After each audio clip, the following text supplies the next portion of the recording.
Hello friends, and welcome to the second installment in this series of videos paying tribute to Leonard Warren, one of the greatest artists to ever set foot on the stage of the Metropolitan Opera. One of the most curious things about him was that he never really learned how to read music. His vocal scores are almost indecipherable, full of vertical hash marks indicating each and every beat, English translations of the text written in hand, and stage directions and other notes that reveal his incredible attention to detail. Above one phrase, he wrote the word giocissimo with 8 S's, his way of indicating just how sweetly the phrase should be sung. His attention to detail also extended to his characterizations. In Rome, he researched the family history of the real Baron Scarpia, and then incorporated the serpent on Scarpia's coat of arms into his costume when he sang the role at the Met. He also discovered that Simon Boccanegra had been poisoned using Belladonna, and therefore used that fact to color his singing in the later stages of the opera. Because he was self-conscious about his inability to read music, he drove himself for absolute perfection and expected it from others. He could be a difficult colleague, but had many great friends that he and his wife Agatha would often entertain at their apartment in Manhattan. These included Richard Tucker and his wife Sarah, Licia Albanese and her husband Dr. Joseph Gemma, and the noted stage director Nathaniel Merrill, who shared Warren's passion for model trains.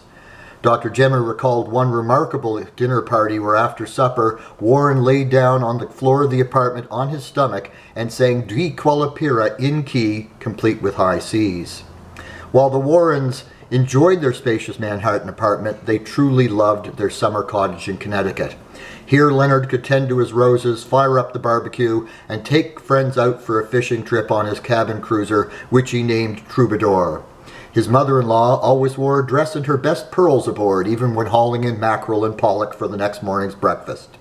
There was no piano and no singing at the summer house, except those times when Leonard's mentor, the legendary Italian baritone Giuseppe De Luca, would come for a visit to work on a new role. One of the new roles that Leonard came to adore in his early years at the Met was that of Barnaba, the spy of the Inquisition in La Gioconda. Barnaba's villainy is in turn both broad and subtle, and he loved playing against his friend, the indomitable Croatian soprano Zinka Milanov. At the end of the opera, Barnaba confronts Gioconda, who has promised to give herself to him for his help in arranging the escape of Enzo and Laura. Gioconda stalls for time by flirting with Barnaba, and Leonard often had to play this part of the scene with his back to the audience, as the sight of Zinka playing a coquette made it very hard for him to keep a straight face. After Gioconda has stabbed herself, he rages at her that he has killed her mother. When he realizes that she's dead and cannot hear him, the stage direction in the score reads, with a cry of half-choked rage, he rushes down the street.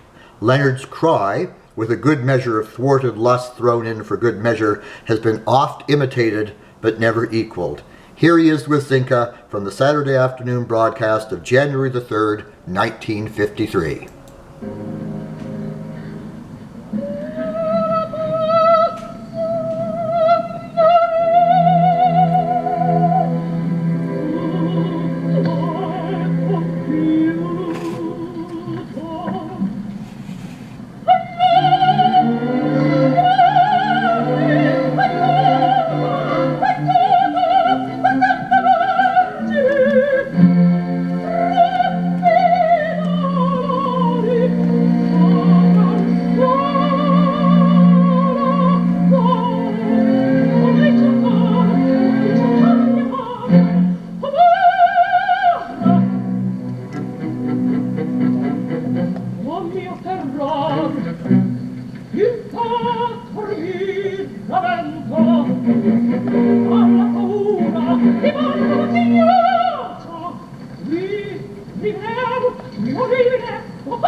Oscura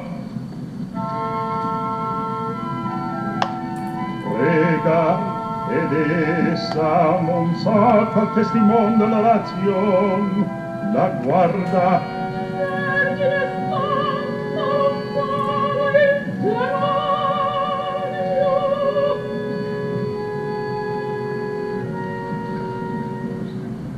che ben, perché son così affronta e torno. Ah, vuoi fuggir?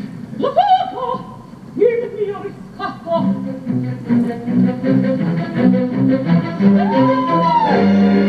Mantieni il fatto.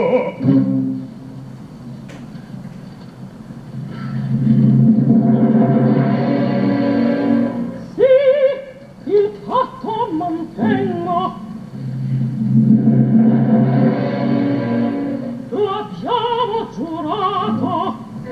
Gioconda non deve, e il giuro tradir, che deve perdonare l'immenso peccato che sta per complir, che sta per complir. Ebbrezza, delirio, sognata mia gioia, ti colgo, sognata mia gioia, ti colgo repente nell'arido cuore, sommarla tra noi. E cioè mai l'amore. Adesso, la prego il selvaggio, delirio. O farmi mia gaia,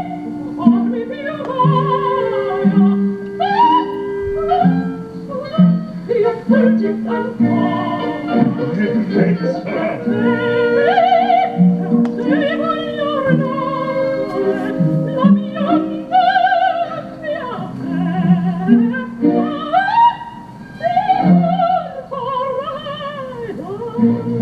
ebbrezza, delirio, sognata mia gioia, scomparla tra noia, coi rai dell'amor. Ebbrezza, delirio, sognata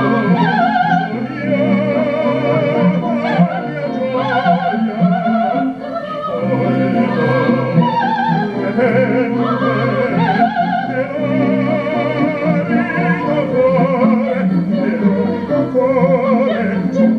gioia,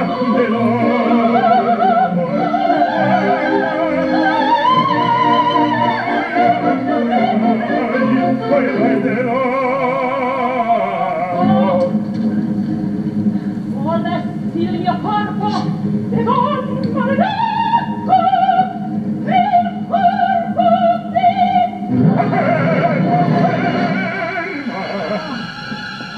Divisione e bene ortuovi e mori dannata.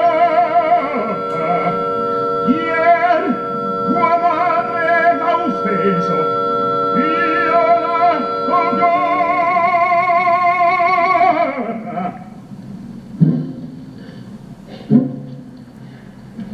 Domo de più. Ah!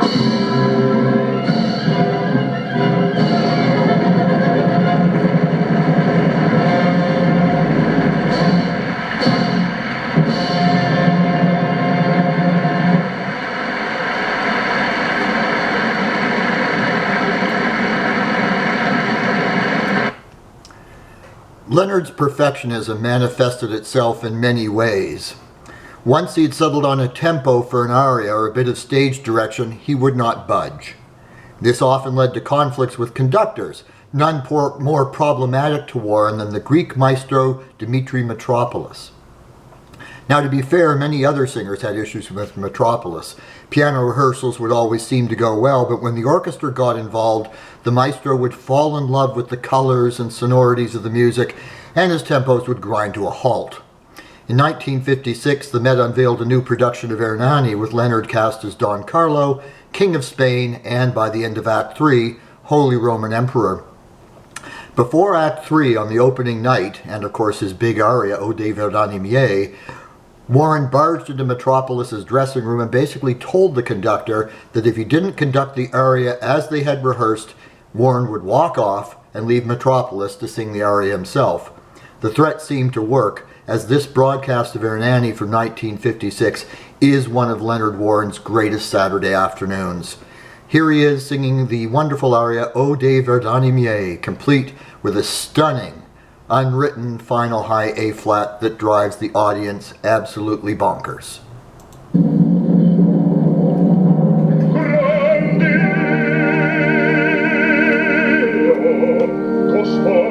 Se potrà rimarmi, affilano il pugnal per trucidarmi. Certi dovizie, onori, bellezze, gioventù, che siete voi.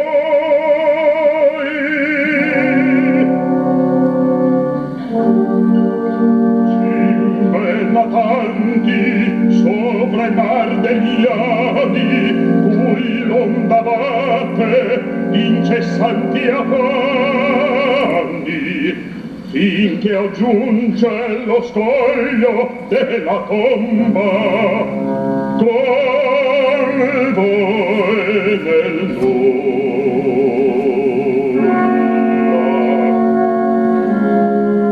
con voi nel nome vostro piomba.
I love that aria.